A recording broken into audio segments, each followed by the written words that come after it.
Jesus gives a simple instruction.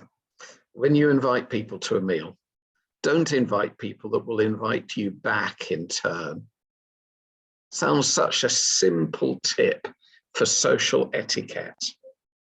But I want to argue that this little story contains great wisdom about the way God's world works.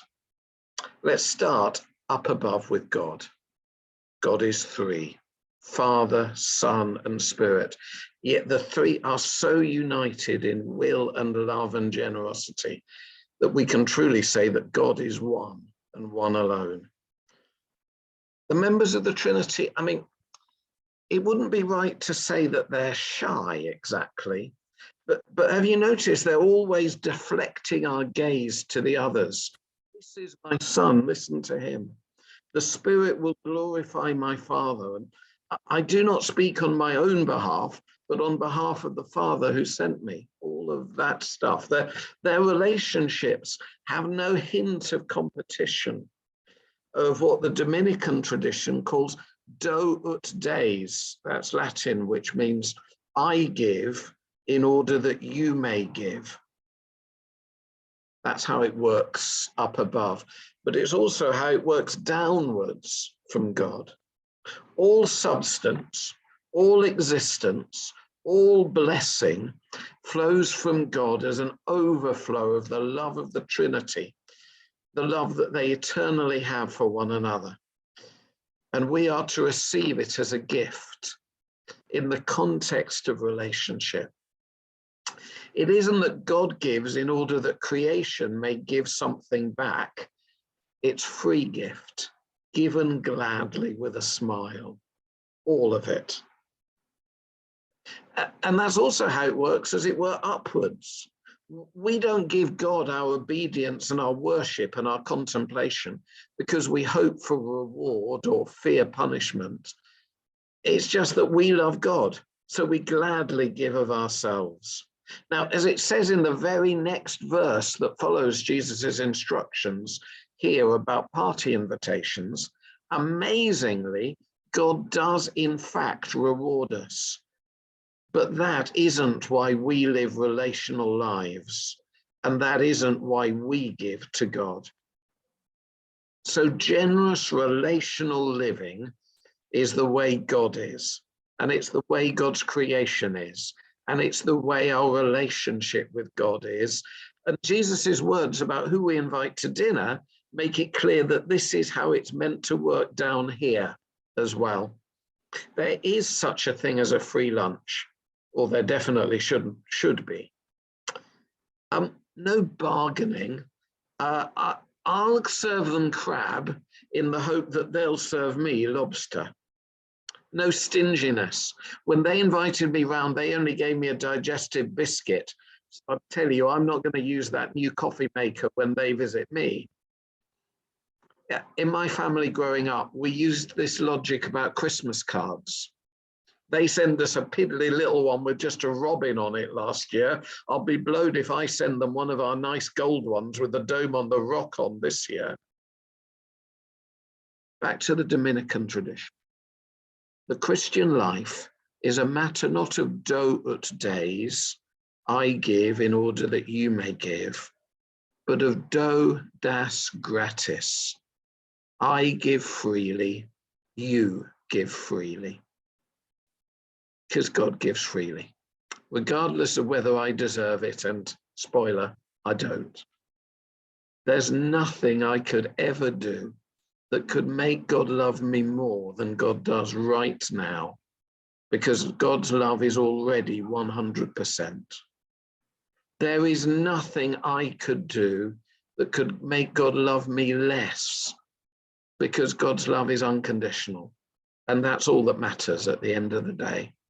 I don't have to seek the prestigious seats at table or the prestigious title on the website or the credit for the project I had something to do with at work or the kudos that comes from having children who are academically gifted and or look good in photos and or have volunteered with street children in Yemen.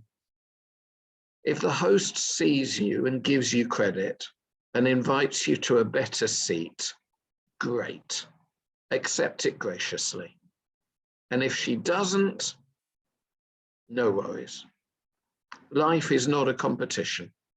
You have already been dealt a winning hand. You have nothing to prove.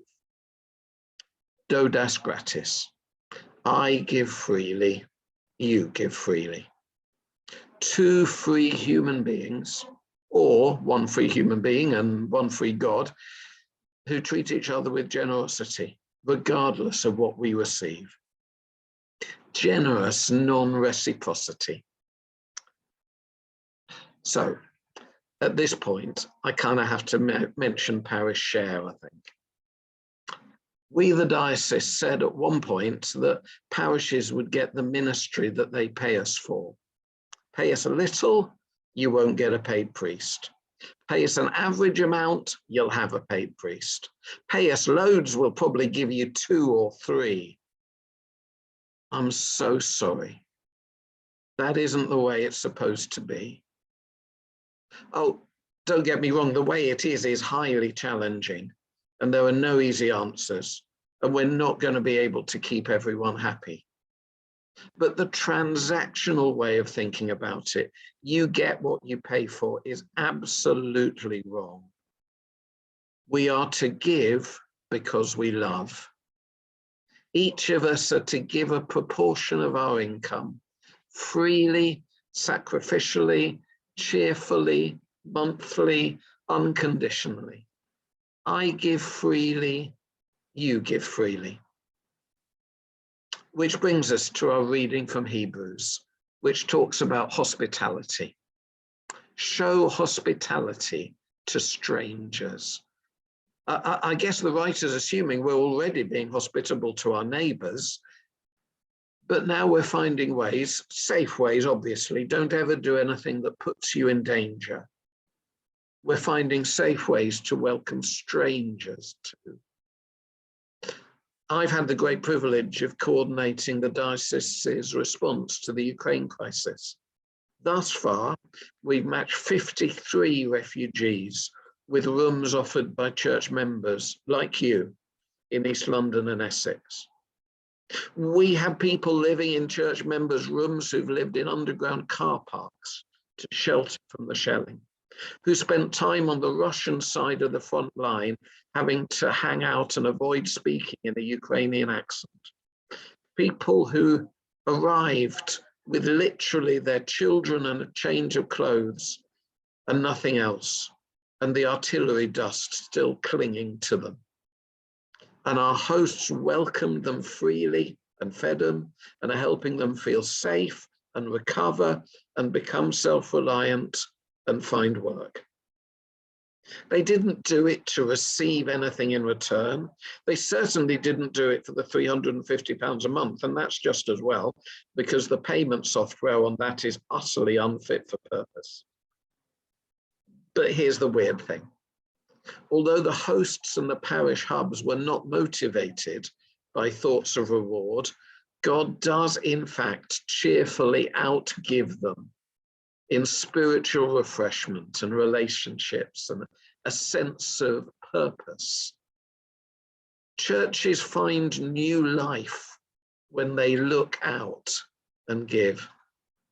The hosts treat the guests as if they were angels from God, and to their surprise, they find themselves blessed as if by an angel. Well, that's how it works most of the time anyway. You won't be surprised to hear there's the occasional situation that's a bit different. As we emerge from a traumatic couple of years, Bishop Gulley's been reminding us that we don't know where we're going, strategically speaking. So we should concentrate on how we're treating each other on the journey as we travel to that unknown destination. The past is over and gone. The medium-term future is a puzzle, but this present moment is a gift, to be received as a gift, to be given to each other as a gift. That's why they call it the present. Businesses have a market culture, they can't help it. The state has a bureaucratic culture, that's just the way it is. But my sisters and brothers, the church is to have a relational culture, a glad, hospitable, dodas gratis, generously non-reciprocal, I give freely, you give freely culture, a culture that replicates on earth the mutual generosity of the Trinity.